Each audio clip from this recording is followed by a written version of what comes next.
Hey folks, as y'all know, I've been trying to start a biker church here in Fort Myers for a while now. I'm on a fixed income, so I couldn't find an affordable building to do it in, so I started it here in my garage. Just working with what I got. A few people been coming, and last weekend I got ordained at the Boot Hill Saloon of all places. But I guess that's a good place for a biker preacher to get ordained at. My friend Coach East did it. A couple other pastors signed off on me and prayed for me to do what I feel like I'm called to do. And man, being a pastor, them are some big shoes to fill, but I'm going to do my best to live up to that title. Sometimes I don't feel worthy of it, but evidently God thinks I am, so I'm trusting Him to show me how to do it right. When I read in the Bible about Jesus picking His disciples, none of them guys thought they were worthy either, probably. One of the first ones He picked was a guy named Peter. I'm going to read a little bit to you. In Matthew 4:18, it talks about it.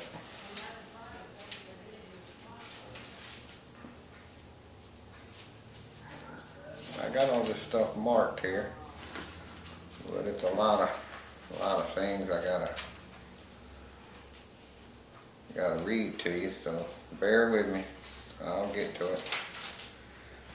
All right, Matthew 4:18.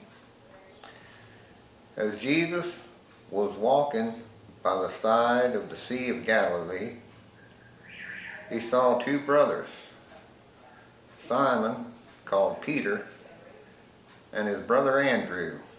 They were casting a net into the lake, for they were fishermen.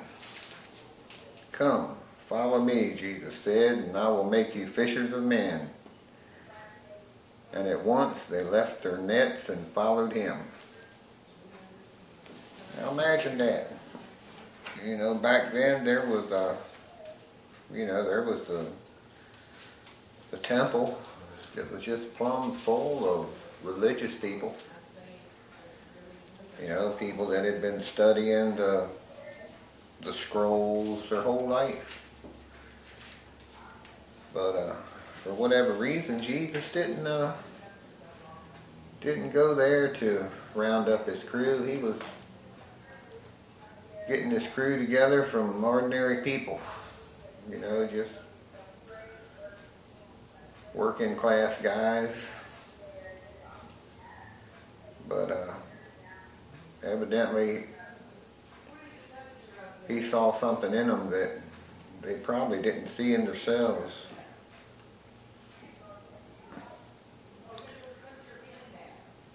So for the next 3 years, Peter was right by His side, hearing His words and witnessing all His miracles and learning from Him.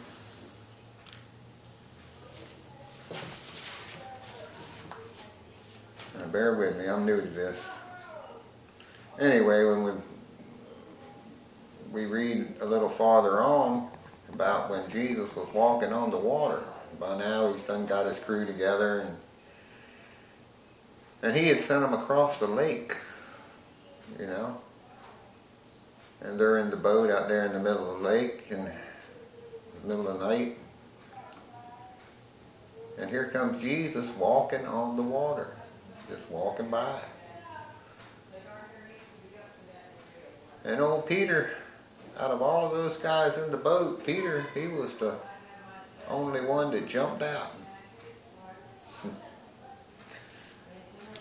Talks about that in the Bible too. Here, let me Let me read that to you.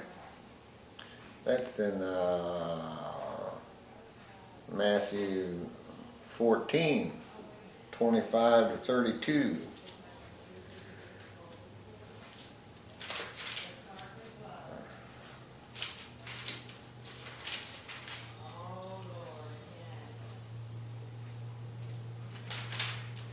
I'll get it, just bear with me. Like I say, I'm new to this.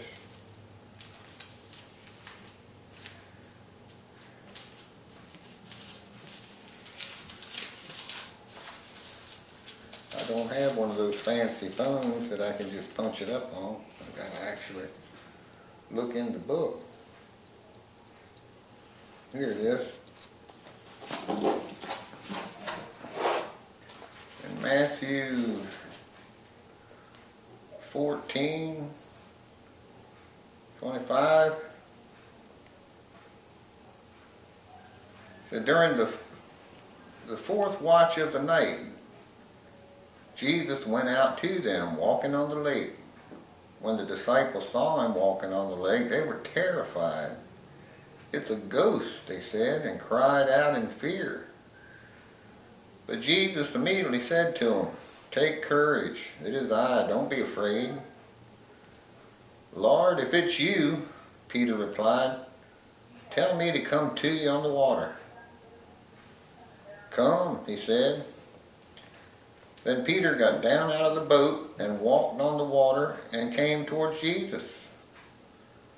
But when he saw the wind, he was afraid and beginning to sink, cried out, "Lord, save me." Immediately, Jesus reached out his hand and caught him. "You of little faith," he said, "why do you doubt?" So evidently he pulled him up out of the water, and the two of them walked back to the boat. And when they climbed into the boat, the wind died down, and those who were in the boat worshipped him, saying, "Truly, you are the Son of God." Now old Peter, you know, he might have got scared and started sinking. But you got to hand it to him. He was the only one that had courage enough to hop out of the boat and start walking on the water.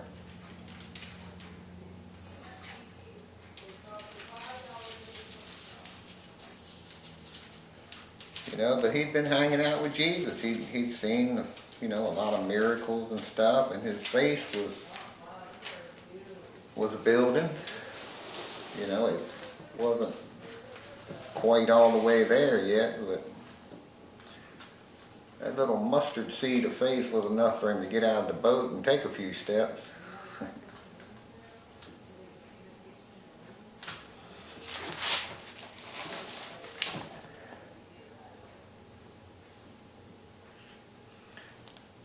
You know, even though he had some faith, he was still just a man. And doubt crept in for a moment. You know, just like all of us, when we get scared. You know, life is scary sometimes, and hard as we try to be brave, we all have moments of doubt. I know I do. I imagine all of you do too. The devil loves to mess with our heads. And later on, when Jesus asked the disciples, who did they think he was? Peter was the first one to say he was the Christ. Like, even though he might have had a little bit of doubt and started sinking in the water, you know, later on we read about him. When Jesus asked them all, "Who do you think I am?" Peter was the one who said he was the Christ. That's in Matthew 16. I'll read that to you so you know I ain't making this stuff up.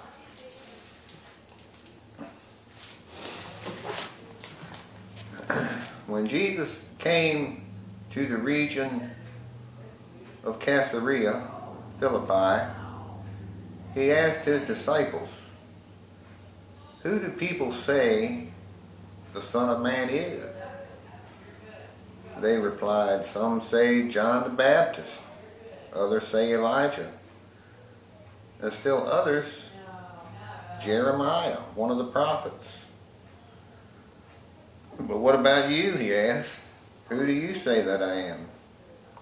And Simon Peter answered, "You are the Christ, the Son of the living God." And Jesus replied, "Blessed are you, Simon, son of Jonah, for this was not revealed to you by man, but by my Father in heaven. And I tell you that you are Peter, and on this rock I will build my church, and the gates of Hades will not overcome it." Well, that was a pretty big statement about Peter from Jesus. You know, he called him the rock.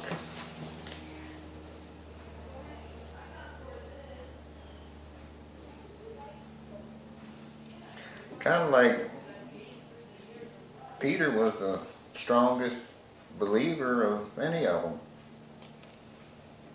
The story goes on with Jesus teaching and performing miracles, healing the sick, and even raising the dead.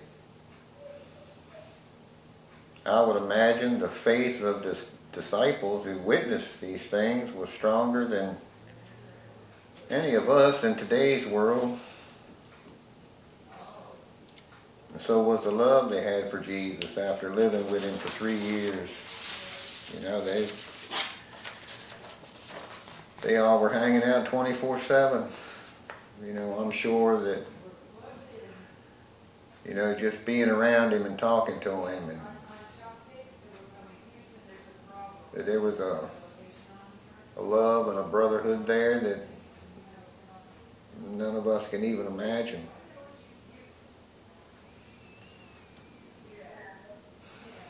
You know.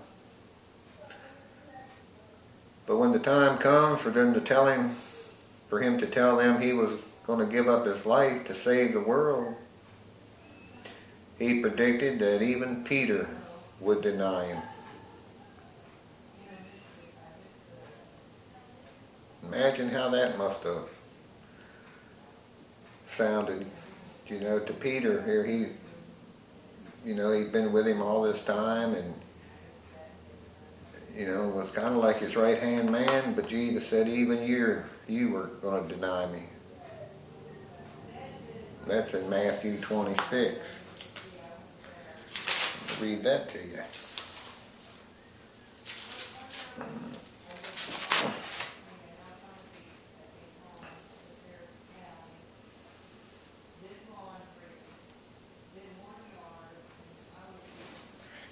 This happened right after the Last Supper.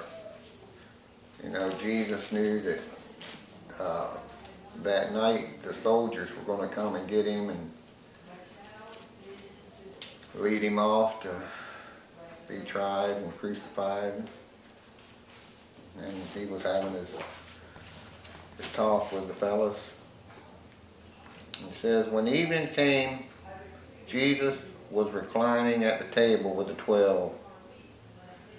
And while they were eating, he said, I tell you the truth, one of you will betray me. They were very sad and began to say to him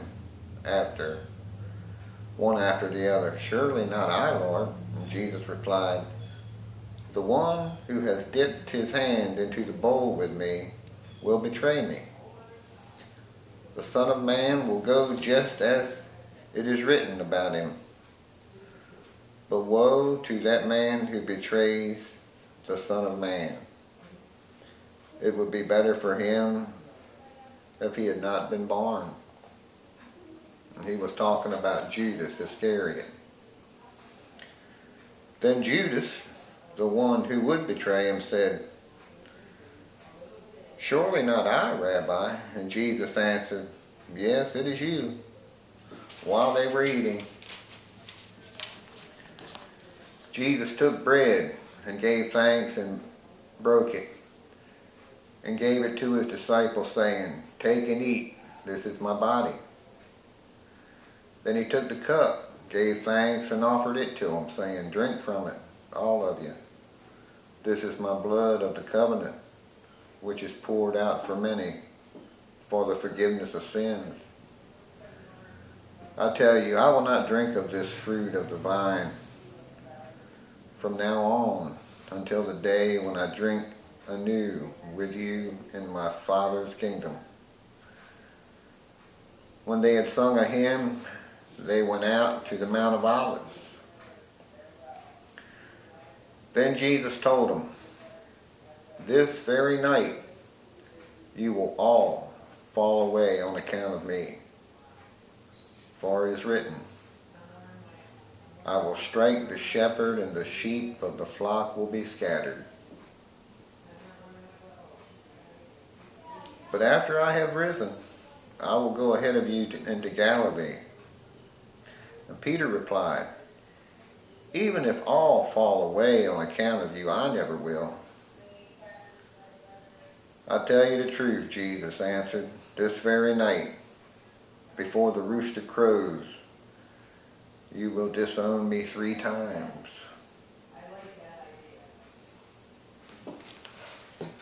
Now that was probably another shock to Peter, because he couldn't imagine denying Jesus. He loved Jesus, you know. And he probably thought, man, that just can't be.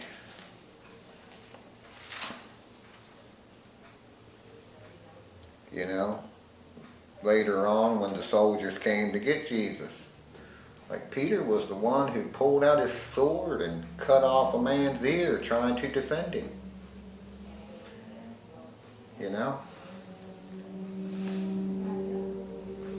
But just like Jesus said, later on, after the soldiers had taken him and they were dragging him back and forth through town from the jail to court and beating him and all that stuff, you know, Peter was hiding around in the alley watching. And sure enough, what Jesus said came true. We can read about that in Matthew 26.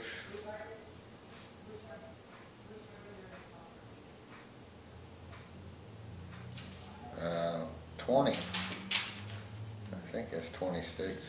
Yeah, 26, 20.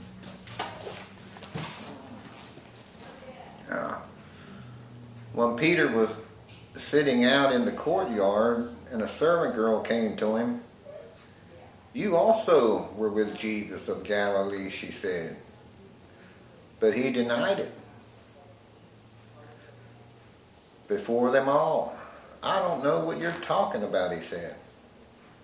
Then he went out to the gateway where another girl saw him and said to the people,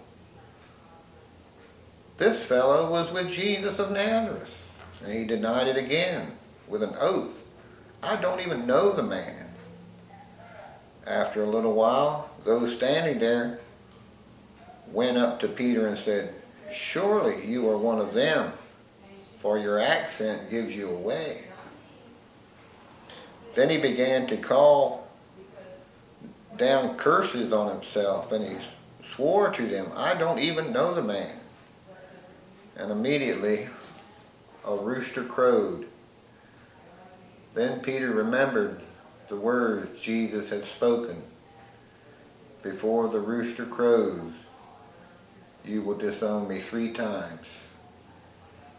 And he went outside and wept bitterly.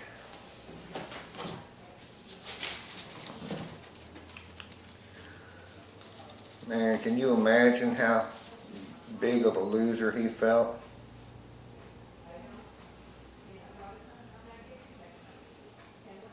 Here he done spent 3 years following Jesus, seeing all he had seen, and then in one night he got scared and denied even knowing him. You know, how many of us you know, deny knowing Jesus just because we don't want to be laughed at or made fun of or be called a Jesus freak, you know. It's easier just to stay out of the conversation sometimes. But, you know, here Peter, when he was denying it because he didn't want to get killed. He didn't want to get crucified. But we deny him just because we don't want people to think we're not cool.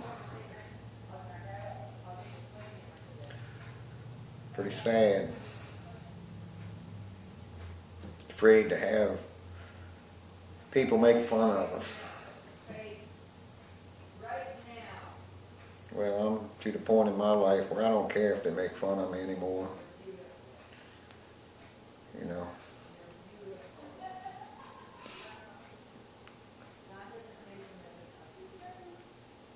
But that isn't the end of the story.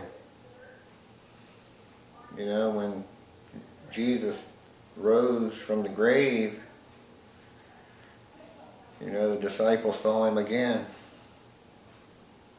Turns out after he rose again, he hung out for a while and was seen by like 500 people.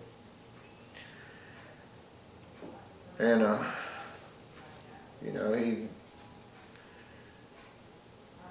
Peter probably this whole time after he saw what Jesus went through, being crucified and everything, he probably felt like scum of the earth. You know, he's probably so ashamed of himself and kicking himself in the butt. He probably wished that he had been crucified just to not have to deal with all the guilt of, denying him. But one morning, all of them were out fishing. I mean, they're in a boat. And they look up on the shore, and there's a guy standing there by a little campfire.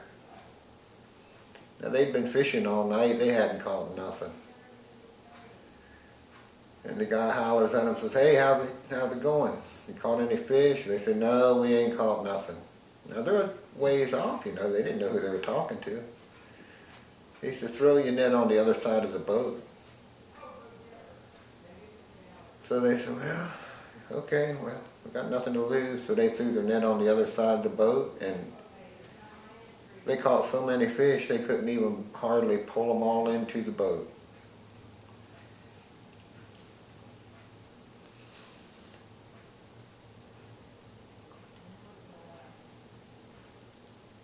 Then a little light bulb came on over their head, and they realized who that guy up on the shore was.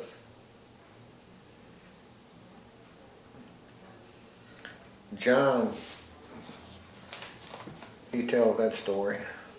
That's in John 21, verses 1 through 9. I'll read that to you.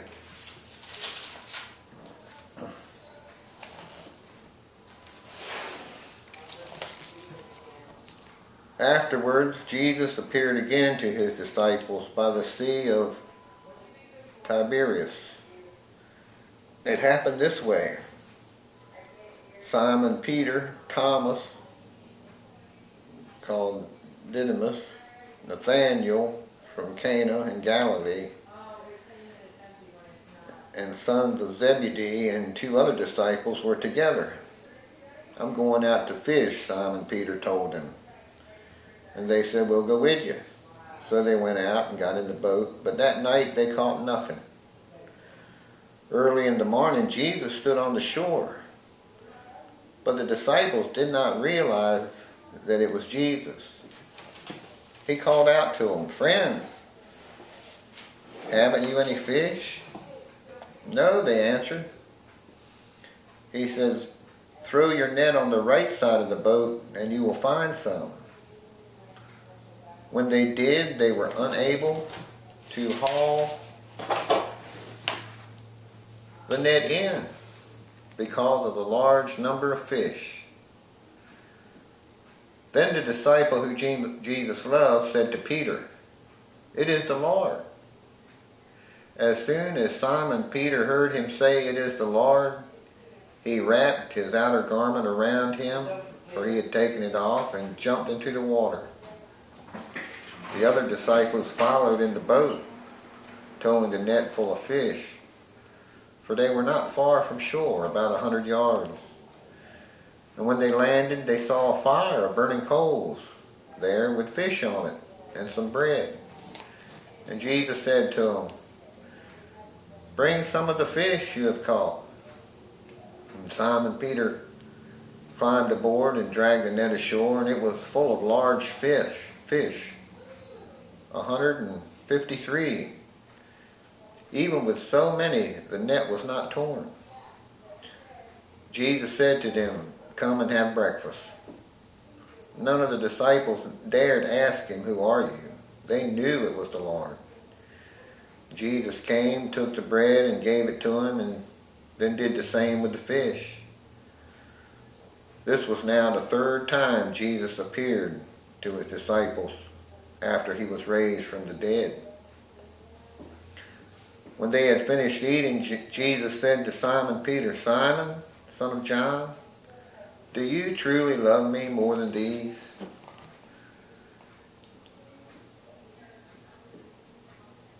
"Yes, Lord," he said, "you know that I love you." Jesus said, "Feed my lambs." Again Jesus said, "Simon, son of John, do you truly love me?"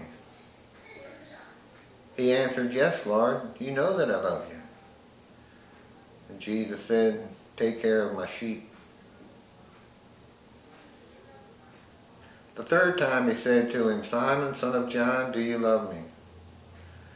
Now Peter was hurt because Jesus asked him the third time, "Do you love me?" He said, "Lord, you know all things. You know that I love you." And Jesus said, "Feed my sheep."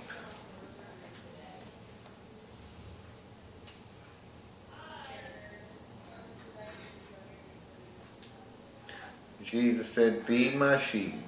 I tell you the truth. When you were younger, you dressed yourself and went where you wanted. But when you are old, you will stretch out your hands, and someone else will dress you and lead you where you do not want to go." Jesus said this to indicate the kind of death by which Peter would glorify God. Then he said to him, "Follow me." And that's what he did.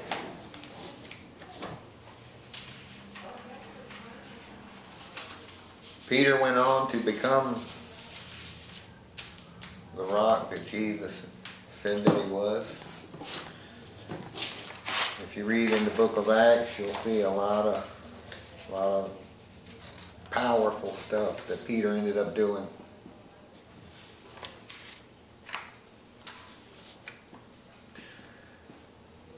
I think the coolest thing about it all is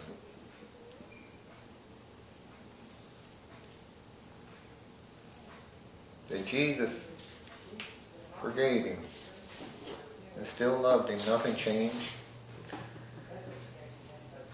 He knew that Peter was just a man and that he was going to stumble.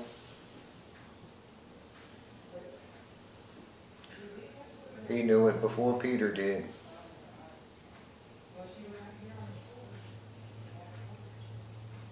But that didn't stop him from loving Peter. And it don't stop him from loving us.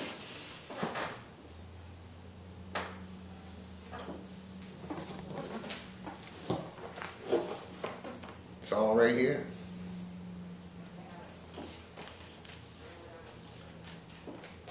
Set free 4 miles.